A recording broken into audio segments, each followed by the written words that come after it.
instrument is called FTIR. Um, what this does is it's used for getting information about the polar parts of our sample. So if we have a carbon oxygen bond or carbon oxygen double bond, something like that, or like functional groups in general. This one is a pretty easy instrument because no sample prep is needed as long as your samples are solid powders or liquids. So this is an ATR attachment. We also have attachments for liquids, but this is the most easiest one to use. So like this is the default for the instrument. If you want to use the ones for liquid, I can help you out later. So the software for this instrument is called Omnic.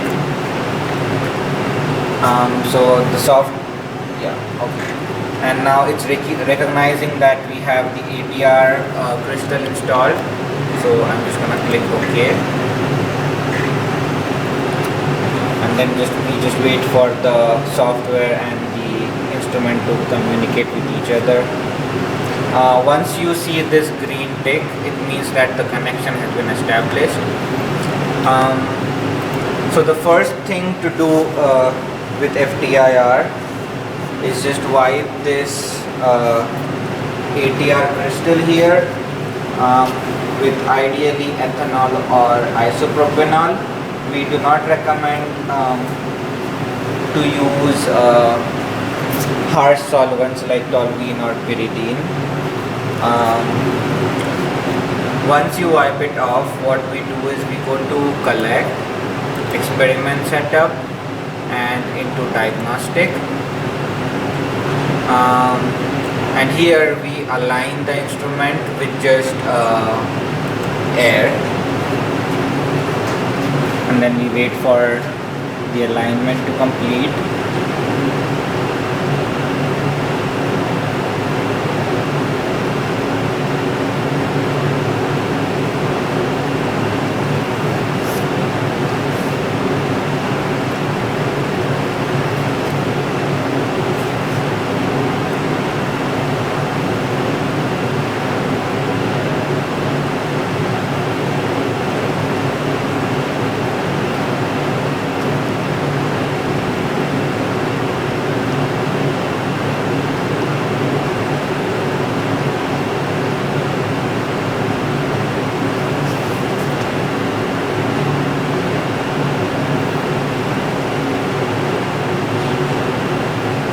Stop it for a while. So after the alignment, what we do is we just collect a background with air. So in the collect, we go to the option called collect background.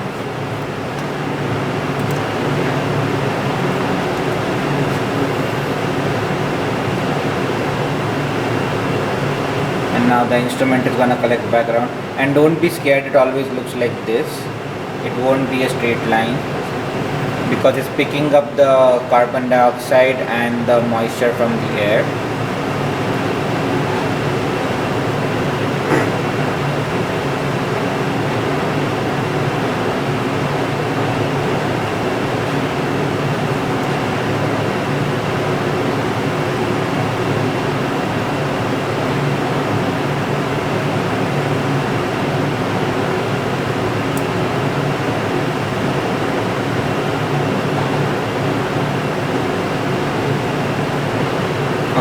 And it's gonna ask you if you want to save this or not. I don't want to save it, so I'm gonna click no.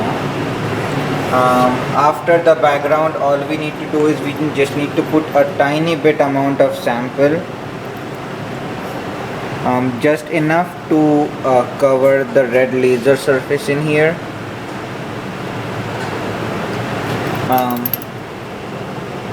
And then we make sure that we do not breathe on the sample because it's gonna take the carbon dioxide from your breath as well. And then we go to collect and then collect sample. If you want, you can name your sample in here, and click OK.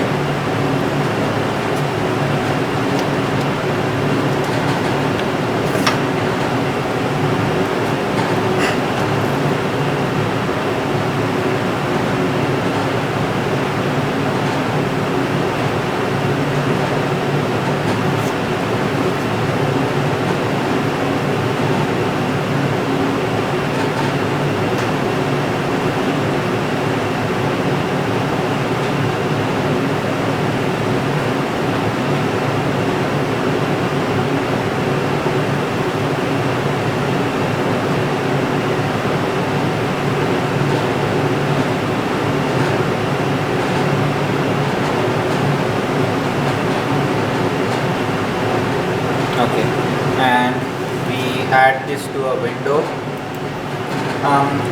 So now that once you collected the sample, you're almost never gonna get a flat baseline. It's always gonna be tilted a little bit. So we can correct that by going into process and baseline correct, and then we can just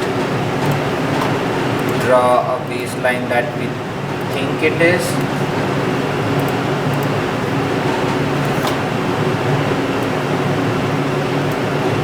And then replace the spectra, and so you get a uniform baseline. And then you can just save this data as spectra, which we recommend. Like you save your data as spectra in case you want to edit it later, and then as a CSV file. Yeah, and that's pretty much it about FTIR. Although when you are done, we just clean the ATR surface with isopropanol or ethanol or similar, and then make sure we clean the bottom part of this.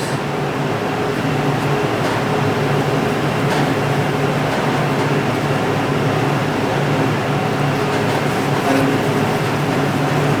once we clean it, we run a sample without putting anything on it.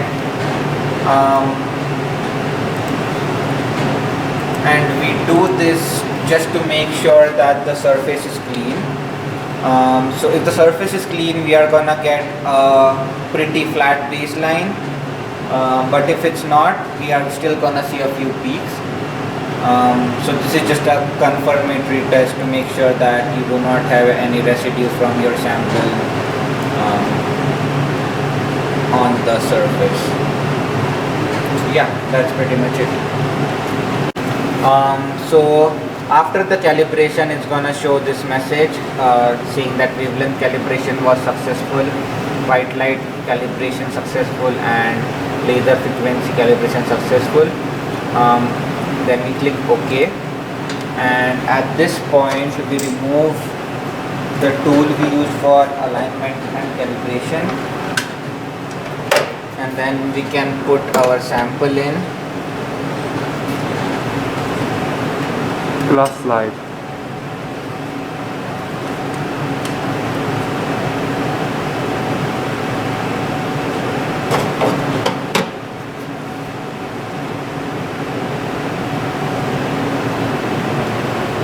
You're gonna focus on it.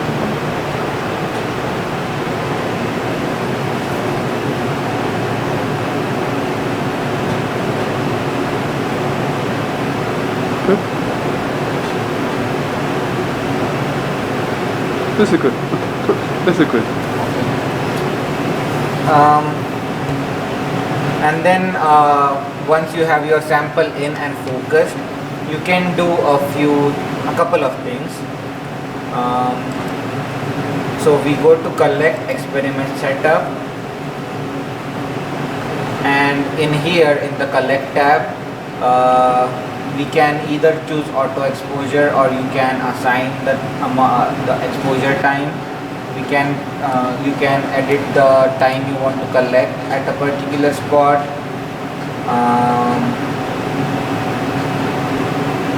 And yeah, and you can choose how many scans you want to take at a particular spot.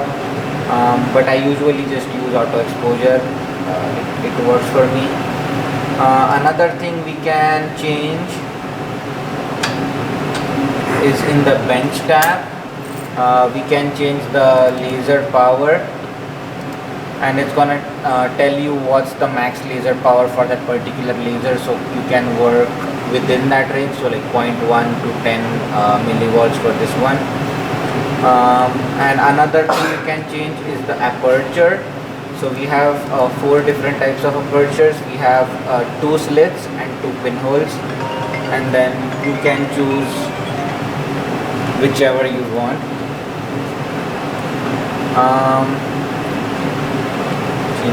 I'll just pause it. Yeah, so did you start? Yeah. Okay, so you can change the laser power and the apertures in here. And then you can either just collect your sample, or what you can do is collect a map. So for map, we just choose whatever place we want to scan the area, and then go to collect, experiment setup again.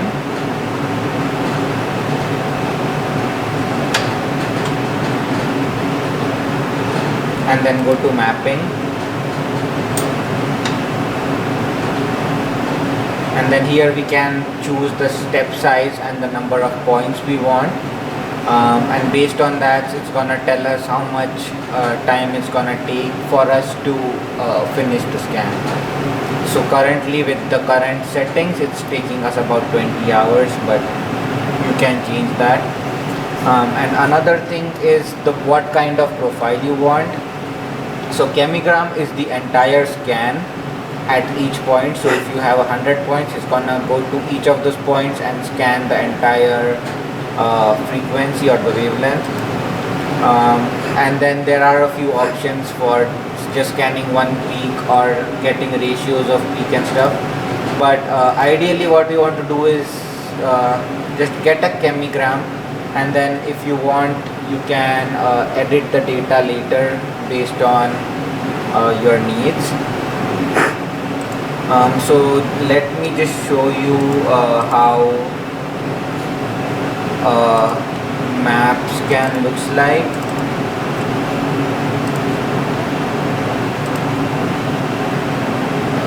Let me open this.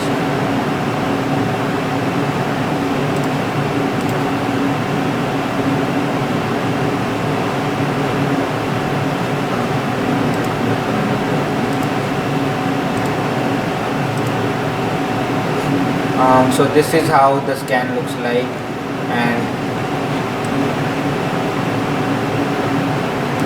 so right now I am looking at the G peak intensity, and it shows me a 3D map here and a 2D map here, and then we can process this data if you want to get ratios of maybe 2D to G peak to know the number of layers in your graphene. We can do that. Yeah, and so then when you are done, what you want to do is go to collect and turn off the laser in the bench tab.